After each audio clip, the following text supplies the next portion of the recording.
All this week we've been focused on aviation at the North American Institute of Aviation. Meet the founder of the area's only locally owned airline. Coming up next on Carolina People.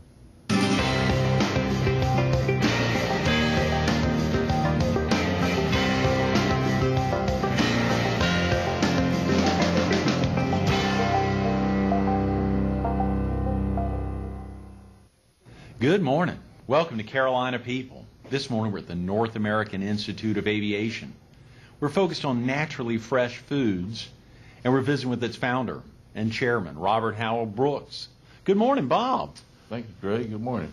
Thanks so much for being with us. I hope I said that right, Robert Howell Brooks. Well, if you want to say the whole thing, yes, but other than that, commonly known now as Bob. You go by Bob. Yeah, now. Virtually everyone knows you. I should have said an Horry County native. Hal. People know me by Hal, and mostly in this area. Is that right? Yes. So if you get a phone call and it's and someone's asking for Hal, you know it's somebody from Horry. I'll take it. You know? You'll definitely take it. That's right. But if they ask for Robert or something like this, or Bobby or something like this, I know they don't know me. Well, that's good to know. That's we'll have to remember. So you're letting a secret out on air now. I guess. You better be careful. That's right. That's right. Right. What about what was it like growing up in Horry County? Well, actually, it's sort of like a third world country at the time I grew up, because we had mule wagons and carts and so forth. Very few cars, no tractors. We had no electricity. We had well water and so forth. No indoor plumbing. Of course, not unlike a lot of people back at the times, So we had about the same thing everybody else had. This was out around Loris. Is it Sweet Home? Yes, well, a little community called Camp Swamp. It's Camp a Swamp, Sweet Home, a suburb of Sweet Home, right. Which is, I guess, a suburb of Loris. Right. This is such a large county geographically. For our viewers, the bulk of our viewers are in the PD in southeastern North Carolina, but obviously a heck of a lot of rural territory in this viewing area. Jim Creel affectionately calls it East Loris. East Loris. Now, does Jim have any ties to East Loris? He's just been out there. No, he's a good friend of mine, and so he's been out there quite a bit, So Jim's been all around the county. So he has been. Yeah. I think someone said the other day it's 1,200 plus square miles. So at that time, to think about mules or a horse and buggy and not having a heck of a lot of travel otherwise, it's pretty amazing to think about. Well, I like to think so. It's nice to think back to things you didn't have, because you can't, unless you have never had it, you can't really appreciate it, in my opinion. Mm-hmm. And so that part, I've been lucky in that respect. I haven't had it, and now I've made a buck, I guess. Absolutely. We think about, I think in reading about some early stages there, it was fascinating. There was a professor or a teacher of yours in high school, I think it was John Rankin, yes, in the Future Farmers of America, who had talked about, when you think about those early days, it was also exciting seeing about, I think, your first childhood job. Do you remember that? Yes. What, you were talking about paying job or just? Well, there was that provided some lunch or some food at lunchtime. Oh yeah, well that goes way back. That was I used to build fires at the school, to warm the classroom up before the kids got there, as the kids got there, for lunch money. So that was my first job, I guess. That's one you remember vividly. Yes. Part of the reason why I think someone said you don't like to get up early in the morning. No, I don't. I mean, I had that, and then my first job out of college was I had to deliver milk. Is that right? Yeah, and that was I watched the sun come up many mornings. I don't want to do that again. Well, thanks for getting up early this morning to get in here. What was that first job? And of course, we've got this bright orange jacket on. Surely a lot of folks would think about it. Something we'll talk about tomorrow a little bit about a business which you're associated with, a cup there on the table. But it's also a jacket that you probably thought highly of in college. Well, I did. If you notice, there's a little. I see a tiger paw on there. Absolutely. And that's the Clemson colors, and I wore it specifically for a reason, because Clemson helped me, get where I am today. So. It really did a lot. When you think about that, had you always grown up thinking you wanted to go to Clemson? Were there thoughts early on? I didn't know what college was when I grew up. And even in high school, professor, he says, McLeod, who's a math professor, he says, Brooks, he says, you're not going to college, are you? And I says, well, no. Because he said, well, I hate to keep you back here another year. I hate to see you come back another year. I knew you were just going to go farm. So he passed me in the course, and I needed the course to get out. Of course, my grades were never that good anyway, But anyway, it's a long story as to why. I mean, I like to say it's a long story as to why. But it could be because I'm a little bit slow. I don't know. It takes a little time. A lot of folks take a little extra time to finish school. I think I saw, am I correct, that was it buying a one-way bus ticket heading out to Northeast Georgia, and a Yes. cousin who'd helped prompt you to look at Clemson as a school? Yes. So it was, I'd had a job, in my senior year in high school that summer, and I was making pretty good money, but I was working really hard, and hard, sweaty working. So I guess I said, well, there's got to be more to this thing than just doing this, So I took a load of tobacco down to Georgia, for early sale and early market. And when I did, I got there, and the guy that went with me, I just told him to take the check back to Dad, because I was going off somewhere. I wasn't even sure where right then. And so, but when it got down to that point, what do you do now? I mean, and all I could think of on the place I knew was North Georgia, where I used to go in summer sometimes, for like a week. And my cousin was up there, and so I went up to see my aunt and so forth. And that was outside of Atlanta. So and so I just went there. And one Saturday afternoon, she says, why don't we go over and see if we can find a way for you to go to college? And of course, she was in college. And She was? Yeah. What was her name? Minnie Sue Brooks. Minnie Sue. Yeah, and she's still around. And so she, enticed me to go over to Clemson one Saturday afternoon, And so she encouraged me. She even said, well, we'll pack a picnic and we'll just go. And I remember we were going to a little small waterfalls, eating lunch and so forth. And we went over to Clemson, and found the way there to go to college. So, but I had encouragement along the way from her, and so forth. Minnie Sue was a great encourager. You said she was already in college, so she knew how important. She knew how important that was. You think about those early inspirations. It's so tough when you think back to childhood. You think about folks who helped prompt, and of course, growing up, I think I saw where you've got brothers and sisters. Oh yeah, well, I have 5 brothers and sisters. Is that right? Yes. Are many of them still in the area? Yes, my older brother is Gerald Brooks. He taught at Tech Center here, and he was vice president there for many years. Retired there. My sister, oldest, she went to Clemson. Both of them went to Clemson, and she retired there just recently. And another sister, Donna, she went to Clemson, and she just recently retired from the Early Kansas school system.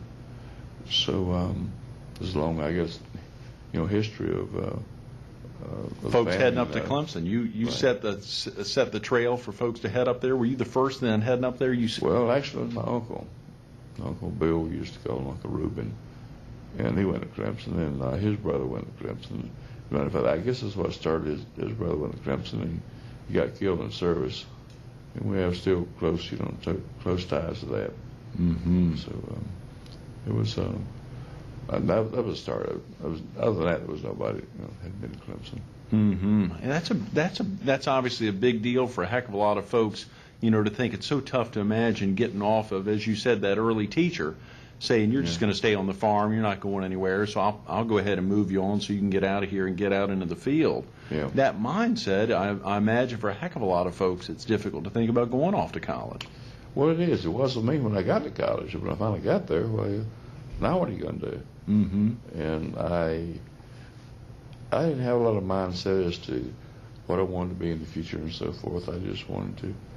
I think I just parked myself at school. Since I could go to school, that I went there because I couldn't think of a better thing to do for a while. Mm-hmm. Mm-hmm. On top of that, we got 3 squares a day. Didn't have to work, and feed the hogs and cows and so forth, and so it was interesting, And a good time. Now, of course, the grades wouldn't have set the stage for a scholarship, but how'd you pay We for don't it? want to talk about grades.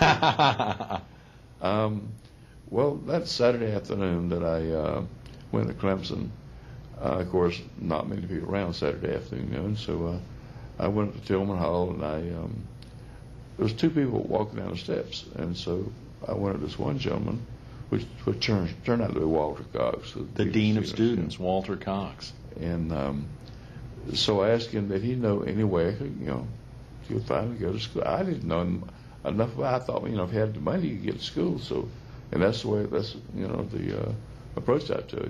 And back then, it's basically what it was. So, anyway, I was. You talked to Walter there on the steps. I talked to Walter, and actually, he said no, he didn't know of anything, And then I walked on up the steps, and he walked on down the steps, and then he called back to me. He said, well, maybe there is a scholarship left. He said, I think we had somebody to recently put some money into a scholarship loan program. Right. And I think maybe one left. If you go and talk with J.M. Eliezer, and he wrote along the roadside in the South Carolina papers for a long time, as it turned out. And sure enough, Saturday afternoon, he was sitting at his desk, and he told me what I had to do. He said, yes, there was one left, but, No way. Yeah. And so I went back, and I said, get your high school principal to write, your preacher to write, and you recommend, in other words, and we'll see what happens, So we did this, and I guess because they liked me, because back then it wasn't because of grades. Right. And so I got it, and I had like a 4-year scholarship loan program. Bob, that is amazing. You think about bumping into a guy on the stairwell. He says he can't think of anything. Then when he gets to the bottom of the steps, he says, yeah, there may be something. Mm-hmm. What an amazing story. So there was a lot of things like this in my life. It's been all along. Now that I sounds... guess it was destined. I mean, that's the thing I can look at, because there's no way I could program it. I had no basic control over it, in my opinion. Right. If I look back on it today, whatever my life is or will be is destined to be, I think. Yeah. When you sit there and think about that aspect, had you and Minnie Sue left North Georgia a little earlier in the morning or a little later, you may not have bumped into Walter Cox on the stairwell. Everything. Yeah. Whether it's getting through high school or any direction I've taken. It's been ordained by God, in my opinion. I might be wrong, but he had a big influence in my life. You said ordained by God. Mm-hmm. When you think about that, it's so amazing when folks think about it. I don't want to fight what is preordained, and you give the best thought process, and you go for it, Mm-hmm. And I've had some tragedy in life too, but in general, my life's been pretty good. I've tried to affect people in a positive way. Absolutely. Well, you've got to think, and I know we'll surely roll into Eastern Foods or Naturally Fresh in a few minutes. I think next year y'all will be celebrating 40 years, and when you think about the impact of that and all the people you've impacted, the folks who helped you there in the beginning as you got that started, even the 5 years at the Philadelphia Food Company, enabling you to save up enough money to be able to do that. But you think about those early influences there in college or in high school, or John Rankin or others, or your parents obviously setting the stage for you to be able to go do anything. Mm-hmm. It's amazing when you think about things that are preordained or planned out for you. Oftentimes folks will say luck or in the right place at the right time, but you're not talking about luck. No, I mean, if you say that, I mean, I have been lucky and unlucky at different times in my life. You're going to call it luck, but no, I just think that over a long-term period, it's got to be ordained, as to what you. And so, and I feel pretty good about that, because then I don't worry about it when I make a decision.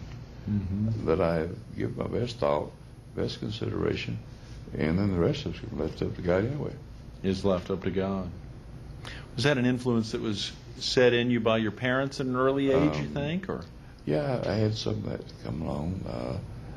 And I even forgot the lady's name now, but she come in and she was, I think we were in a church play, back in the old time churches and so forth, and she just took a liking to the kids, just one of these people, and influence she had on my life also, you know. And but that's, you know, I don't. It's all through my life has been that way, you know. Mm-hmm. Mm-hmm. There's, you know, what to do, what not to do, and so forth. You said you had your first job was selling dairy. I think I read there was an internship opportunity early on up in Gastonia. Is that right? While you were in college? Well, here again, it wasn't an internship. I had to drop out of work a semester and a summer because I couldn't get one of the courses, you know, that I needed to graduate Right. for the master I had chosen. And so I dropped out of work, and so I needed some money, you know. And so I was able to get a job at a dairy. And so I was majoring in dairy and manufacturing, which, you know, like business. Right. And I was able to turn valves. I was able to learn the equipment. I mean, I was doing things. I mean, because I didn't have a degree, I couldn't make much money. Right. But I was just the worker bee there, which was fine. Mm-hmm. And when I went back to school my last year, I could ask a lot of questions because Right. I had done these things. I knew all about making cottage cheese and ice cream and processing milk and, you know, everything. And so I had an intern job before interns were cool. Oh, yeah. You had an internship before they were really Right. around? And so what caused that? I don't know, but I had it, and that helped me in my profession because later on that would become to be invaluable. Absolutely. You know, you think you're asking professors questions. You know the answer already because you've just been hands-on for months. Yeah. Many of the professors hadn't even had that hands-on experience. They're doing it Right. all from book smarts. And Right. it's amazing, that practical side. You know, so oftentimes kids will think about going through college, then rushing into law school or business school. When actually a real need is to get out, get in work for a little while before you go to business. They don't know what they want to do. Right. At even 20, 21, 22 years, you don't know what you're going to do with your life. Mm-hmm. I see so many people, kids get out of school, you know, and they don't even follow the profession. I was one of the people who followed my profession also. Not because I was so smart. It's just the way it worked out. It just happened that way. If I have to go back and trace it, you know, I can trace all the steps, you know, and everything I've done is basically led to this profession. Mm-hmm. Everything's been related to. Now you said your major was it in dairy science? Yeah, which is basically something as food science. As food science. Now, when you started at Clemson, was that the major you started with? Oh no, I had all sorts of majors. I majored in straight education. I majored in arts and sciences. And I majored in ag education. I kept switching them every semester. Every And, semester. Yeah, civil engineering and first one thing you know. And just try. And I took a lot of courses. I maybe I shouldn't say this, but I took 232 courses. Oh, come on. Yes. And Now that's well, and you started a lot of courses. no, I took them. I basically took all of them. And because someplace down the line it's not something I needed to be, and it was like, you know, get out of that. Right. And so I said, okay. So I would change to something else. I learned a lot on each of these courses regardless of where I passed them or not. Mm-hmm. Now, I didn't need 150 credit hours. Today, kids, I think, need about 120 or something, maybe 30. Right. But I need 150 because of the military. And I took 232. I passed 182 now. So it's much better than I passed that. But it was all right. I mean, I learned a lot of things. That is amazing. So, and I wound up at a great point where I said just enough to get out. Right. And I had a problem in school is I didn't want to know what happened. I wanted to know why it happened. Mm-hmm. And as soon as I could answer why it happened, I was through with it. I was on something else, you know. Well, you know, it's so oftentimes fascinating. A guy named J.C. Cowan for many years ran Burlington Industries, and he said when he would recruit at UNC, they'd go do recruit days at UNC, he would never go for that top student in the class. He'd always look for low B's, high C students because he knew, A, they were out having a little bit of fun, they were getting into things, the practical side of life, as well as keeping in the books enough to have a C average. Mm-hmm. And he would always cherry pick those high C's, low B's. And those guys obviously. They knew what they needed. They did just what it took to get the job done. Absolutely. You know, all the rest of it was wasted, I guess we figured. I don't know. I don't know what. Or it could be like that. I'm just a little bit slow. No, I didn't say that. That came out of your mouth. You know, you think about, now, did you spend some time in the military? Yeah, about a year. Is that right? And then I think, am I correct that there was some time with a Philadelphia-based company? Yes. That was the first job I got the first job was in I call it internship. Right. And then when I got out of school, a second job was in dairy sales in Rock Hill. Okay. And I was like a small company sales manager type deal, meaning I was a substitute route driver or something like this in the business. And this was dropping off for viewers who may not be familiar. Let's say any of our viewers who may not be familiar with dairy sales. Was this actually dropping off milk? I mean, what is? Yeah. Yeah.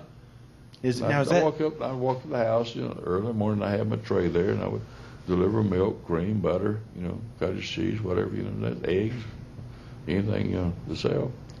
And I went around and collected money on Saturday and so forth. Which I learned a lot, Absolutely. I learned about thievery going on and so forth. And Thievery? First, oh yeah. Mm-hmm. Because this long story, but this guy had a milk route, and we got in a wreck one morning, and I had to take his job, and he had some cracked ribs and so forth. And so I went around and collected the money for the week and so forth, and people kept telling me, well, I paid that, come out and bring me a receipt and so forth. But he hadn't had any shortages. And it was sort of a fine line as to what was going on, but I finally figured out that, he was just holding the money for a while. Wow. Which he could use it for a while. There was nothing wrong with that as long as he eventually, got the count straight. Paid the company, yeah. But it was sort of, one of those things. A good thing you put in the back of your mind to help keep things straight in the future. You can't, someone wants to be dishonest about something, you can't be able to manage your own game. I mean, unless you just find out, Mm-hmm. But you learn something about people and so forth. Well, that was interesting. Mm-hmm. Everything's been interesting. So it was Rock Hill first. You did the internship in Gastonia, then Rock Hill, and well, then I need some more money. Well, the little company I was working with, at the end of the year, they were supposed to give me a raise. Well, they didn't give me a raise, and I figured out what I had spent and what I made, and they didn't add up. And I love to spend money, I guess, So I had me a new car, and I was up and down the road. But anyway, so I thought I would get a better paying job. So I looked in the paper, answered an ad, and got an interview in Cedar Rapids, Iowa. And I went to Atlanta, moved to Atlanta, and took a job there as a equipment sales engineer for an equipment company. And I sold, food processing company stuff. And so I called on people like Coca-Cola and so forth, and Pepsi, and all the big dairies, Seal Test, and so forth. So I learned a lot. I traveled some. But then I got called in service for a year. And so then that job went away, which it was good. Then when I come back out, I got the Philadelphia job. Right. What was the name, or what was that company about? That was a Germantown manufacturing company. We were a food formula company, I call it. Food formula. Yes, and we had formulas for our recipes for foods, using some of our products, basically stabilizers like seaweed, kelp, Nalgene, and so forth, and carrageenan, and the guar and locust bean gum and so forth. We sized the ice crystals in ice cream, basically, and we made the mouthfeel and textures and so forth of ice cream. Mm-hmm. And so you were with that company 5 years? Almost 7. Almost 7? Mm-hmm. Son of a gun. So, and I become, I guess you might say, an expert in food business. So. Mm-hmm. So that set the stage. Am I correct? You saved up during the 6-7 years there with that company. Yes. To put money aside, able to. Gosh. Absolutely. Put enough money aside. Bless you. Yeah, that's a little cough early on Thursday morning. Yes. Yeah. It's amazing when you think about that aspect of being able to save up enough money. And of course, had you been planning? You were saving with the thoughts of doing your own company, or you were just? I had no intention in mind. That was just like, you should save a little money and so forth. So. Mm-hmm. Mm-hmm. And what happened then was, I was trying to help my company out, and I actually invested some money in a little company and started it. And this guy, a friend of mine, was going to run it for me, and I was trying to get a formula processed in Atlanta. I had worked out a coffee cream formula for Eastern Airlines. For Eastern Airlines. Mhm. Wow. And some people say that's the name of the reason I had the name of the company, Eastern Foods, but not really. I mean, I distinctly remember it. I wanted a name that was big enough that it was like regional, but not small enough. People ask me, what company it is, Right. Because once I got to know the people, I was okay. But if I call it a big company, what it was, the president of the company called on, here, and so, no, I don't want to do this. So they sort of just thought I was a much bigger company than I was, and I put a good size accounts for us. Great thinking. That idea of naming it kind of a bigger company Yeah. so that folks will take you seriously. Right.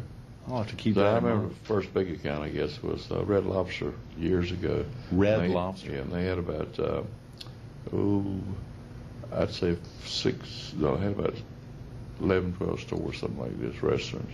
Son of a gun. Bob, we need to talk about that. You're not going to believe it. We've run out of time. Could you come back with us tomorrow to talk a little more about Red Lobster and Eastern Foods? Yes, I sure can. Okay, great. Okay, thank you. Stay tuned to more Carolina People with Bob Brooks coming up next.